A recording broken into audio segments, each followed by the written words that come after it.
than most of the men swaggering through the streets. Behind her laughter and easy smile was someone who built her own place in a town that wanted to chew people up and spit them out. She called the shots and made sure folks remembered her name, whether for respect, fear, or something in between. All right, Bill, is this going to be a villain or a hero? He says villain.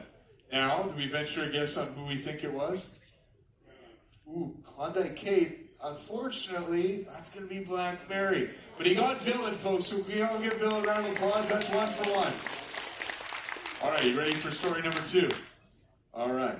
He arrived in the boomtown with a silver tongue and a knack for bending the rules until they snapped. To some, he was a leader of men and a town benefactor. To others, he was a wolf in broad daylight. Crowds cheered when he strode through the streets, yet whispers followed of deals struck in shadows and fortunes stolen before dawn. His rise was quick, and his fall was even quicker. All right, Bill, hero or villain? Do we want to ask the audience? What was that? Ooh, he's going with hero. Bill, I got some bad news, my man. That is Sophie Smith here in Skagway. Okay, can we all give Bill a round of applause though still? All right, Bill, we got one more story. We're going to go through it. You ready for it? All right, this figure ran north, escaping an indictment for murder. He fled the cell to avoid arrest, traded justice for gold dust, and managed to make more money than most miners. Depending on who you ask, he was either chasing opportunity or abandoning the principles he once swore to uphold. Never was arrested, and ended up passing away in sunny Southern California. All right.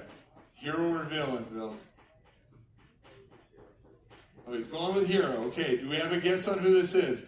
Let me tell you, Bill, if you get this one right, I'm going to go ahead and give you the prize anyway. Do you want to ask your wife? Wider. That is right, Bill. Hey, can we give Bill a round of applause? Awesome. Thank you so much. Hey, Bill, can you come see me after so I can give you your prize? Awesome. All right, in closing, folks, I do want to thank you all for joining me today for the Wild Women and Worst Men of the Alaskan Gold Rush. I hope you were both educated and entertained. I know my dance is always great. The journey doesn't have to end here. There are plenty more stories from the Alaskan Gold Rush. There are a set of books that can